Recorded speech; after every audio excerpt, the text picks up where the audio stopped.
The role of big men in the NBA has gone up and down over the years, including being so important at one point in time that some people thought Michael Jordan wouldn't succeed as he wasn't 7 feet. Oh, the irony. But even today, there are plenty of big men in the league, and over its history, the National Basketball Association has had some true monsters among men. Allow us to show you the tallest of them all. 10. Boban Marjanovic, 7 feet 4 inches. We start off with a current player who is a bit of a quagmire in terms of what he's able to do despite being over 7 feet tall. On one hand, Boban Marjanovic is not exactly the biggest impact player in the league, which has led to him being a bench player and a role player most of his NBA career. But if you were to look at where he was in Europe before coming to the NBA, you'd see a very different player who dominated. How could that be? Rules.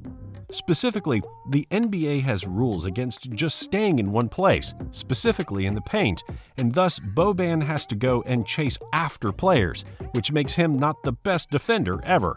However, he is beloved in the NBA because of his childlike personality. So that accounts for something, right? Oh, and he was in John Wick 3. Just saying. 9. Sim Bhullar, 7 feet 5 inches. Here's another example of having great size, but not exactly having a lot of talent to go with it. Because for Sim Bhullar, he is a monster of a man from Canada and the first player of Indian descent to make it into the NBA, which is rather interesting when you think about it. He played for New Mexico State and went undrafted after declaring for the NBA, which should have been the end of his career, but the owner of the Kings was also of Indian descent and brought him into the franchise via their summer league program. He did well enough to earn a 10-day contract for the Kings, but he only played in 3 games and amassed a total of 3 minutes. Size isn't everything. 8. Pavel Podkolzin, 7 feet 5 inches. Yes, the Mavericks do have a knack for bringing in big men, don't they? In this case, Pavel Podkolzin. Not unlike our previous entry, Pavel is a big man who has a lot of potential but didn't exactly get to show off that talent in the NBA. His career started off in Russia, and then he moved to Italy to play more basketball before declaring for the NBA draft all the way back in 2004. This is where the twist comes in, if you will, because he actually was drafted, and drafted rather high. He was picked by the Utah Jazz as the 21st pick, but he was then traded that night to the Mavericks. He played only a handful of games for about 20 minutes total and 4 points. Not the most impactful big man, as you can see. However, even though he didn't make it big in the NBA, he did go back overseas and continues to play ball there. 7. Chuck Nevitt, 7 feet 5 inches. What is it with guys at this height? We're just saying. But here's where the twist comes in, because unlike the last 2 entries, Chuck Nevitt did make his own impact on the NBA, including being on multiple teams during his 9 years in the league. Was he the most impressive big man ever? No. Rather, he was a bench player who only averaged a handful of minutes a season, but he did make impacts where he could, and his height made him a lovable player. Just as important though, he was on the 1985 Lakers team that won the title, so he's the biggest man to ever win a ring, currently. 6. Shawn Bradley, 7 feet 6 inches. Shawn Bradley is definitely a man who made a major impact on the sport because of his ability to not just loom large, but play large. He too played on the Mavericks for the majority of his career, and most people recognize him for that. But people also recognize him for his incredible shot blocking ability. He averaged over 2 blocks a game for a whole season, and that's not easy to do, even when you're tall. But arguably, his greatest feat was being in Space Jam. Yep, he was the player who had his talent stolen and put into the massively tall blue alien. That was Bradley. You're welcome. 5. Yao Ming, 7 feet 6 inches.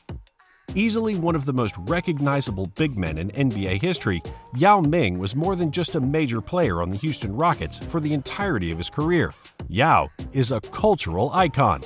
And we do mean that literally, as he's from China and was so popular there that he not only was basically government-born for success, long story, but he was one of their parade leaders when China held the Olympic Games.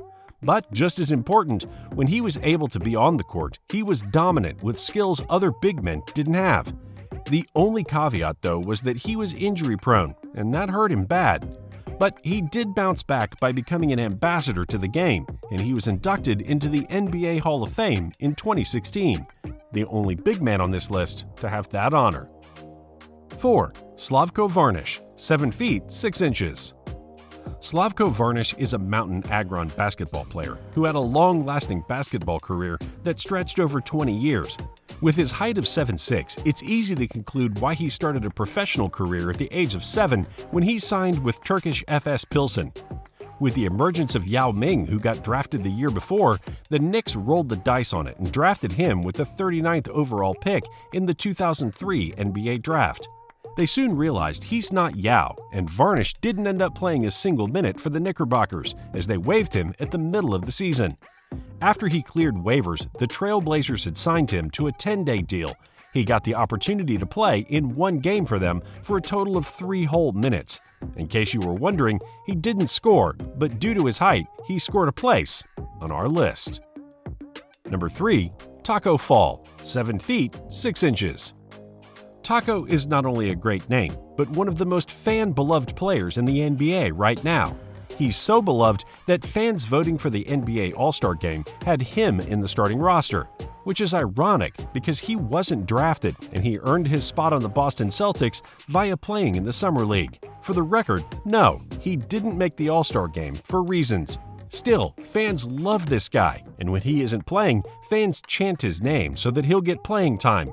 The Celtics love him, and he'll likely be around for a while, because he honestly does have skills and his time in UCF showed. 2. Manute Bol, 7 feet 7 inches.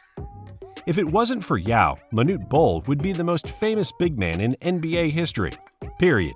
And though technically not the biggest man ever, the true number 1 is half an inch taller, this guy deserves the number 1 slot in our books. Why? Because while he wasn't the best player ever, he was a guy that wowed the NBA and the world as a whole because of his length and frame. This was a guy who shouldn't have worked in the NBA, and yet he lasted 10 seasons.